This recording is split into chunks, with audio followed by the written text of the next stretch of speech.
क्या आपने कभी सोचा है कि सोडियम के संकेत को S या फिर SO ना लिखकर Na क्यों लिखा जाता है? ठीक उसी प्रकार से पोटेशियम के संकेत को P या फिर PO ना लिखकर K क्यों लिखा जाता है? ऐसे बहुत सारे तत्व हैं जिनके संकेतों को अंग्रेजी भाषा के अनुकूल नहीं लिखकर कुछ और ही तरह से लिखा गया है, जो कि हमारे दिमाग में अक्सर ये प्रश्न पैदा करता है कि आखिर ऐसा क्यों हुआ है। आइए इन्हीं बातों पर हम विचार करते हैं।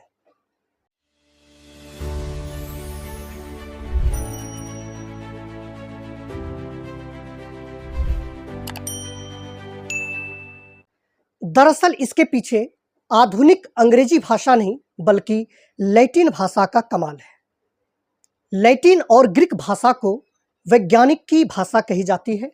जब तत्वों के संकेत को तय किए जा रहे थे तब उस समय कई सारे तत्वों के संकेतों को लैटिन और ग्रीक भाषा के अनुसार से लिखा गया।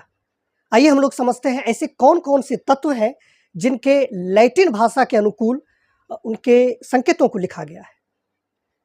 देखिए, मैंने आपके सामने ऐसे 10 तत्वों को लाया हूं जिसके लैटिन नाम के आधार पर उनके संकेतों को लिखा गया है, ना कि अंग्रेजी भाषा के आधार पर। वे तत्व कौन कौन से हैं इस पर हम लोग विचार करते हैं। वो तत्व है सोडियम, इसके लैटिन नाम है नेट्रियम और इसके संकेत Na है। अब समझ में आ रही है कि Na क्यों संकेत में दिया गया है, क्योंकि इसका लैटिन नाम है नेट्रियम, अर्थात नेट्रियम के आधार पर शुरुआती के 2 अक्षर Na इसके संकेत के रूप में लिया गया। ठीक उसी प्रकार से ये सारे तत्व हैं, जैसे पोटेशियम है, इनके लैटिन नाम है कैलियम और इसी आधार पर उसके संकेत को के लिखा गया है। आयरन, जिसे हम लोग लोहा कहते हैं, इसका लैटिन नाम है फेरम, अतः इसके संकेत Fe लिखा गया है।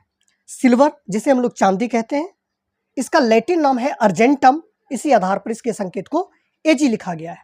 ठीक उसी प्रकार से टीन है, जिसे लैटिन नाम में स्टेनम कहा जाता है और इसी आधार पर इसके संकेत को Sn लिखा गया है। ठीक उसी प्रकार से एंटीमनी है, जिसका लैटिन नाम Hdbium होता है और इसी आधार पर इसके संकेत को Sb लिखा गया है। आगे बढ़ते चलेंगे तो हमारे पास अगला जो तत्व है वो है टंगस्टन, जिसका लैटिन नाम है वोल्फ्रेमियम, इसी आधार पर इसका संकेत है W। अगला है गोल्ड, जिसको हम लोग सोना कहते हैं, इसका लैटिन नाम होता है औरम और इसी आधार पर इसके संकेत को Au कहा गया है। अगला है मरकरी, इसका लैटिन नाम है हेड्रार्जीरम, इसके संकेत है Hg। अगला तत्व है लेड अर्थात सीसा, जिसका लैटिन नाम है प्लम्बम और इसी आधार पर इसके संकेत को Pb लिखा गया है। एक बार इसे आप लोग नोट कर लें और ध्यान में रखें। इन सारे जवाबों में, इन सारे जानकारियों में भी कुछ क्वेश्चंस और उठ सकते हैं। क्वेश्चन ये है कि इसके नामकरण संस्कार आखिर लैटिन भाषा के हिसाब से किया कैसे गया होगा। वो अभी हमारा टारगेट नहीं था। अगर आपकी इच्छा हो तो अगला वीडियो में इस पर भी बनाऊंगा। अच्छा, इनमें और भी क्वेश्चन उठते हैं। क्या यदि ये सारे तत्व लैटिन भाषा के अनुकूल इसके संकेत को लिखा गया है तो क्या हाइड्रोजन, हीलियम, कार्बन, कोबाल्ट इत्यादि जितने तत्व हैं, क्या ये अंग्रेजी भाषा के आधार पर लिखे गए हैं?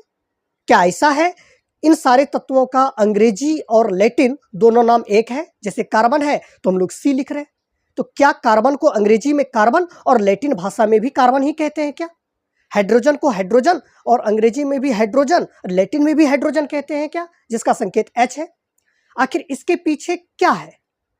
यदि आपकी इच्छा हो तो आप जरूर कमेंट में लिखिएगा। मैं प्रयास करूंगा अगले वीडियो लेक्चर में मैं आपको इन सारे सवालों का भी जवाब देने का प्रयास करूं।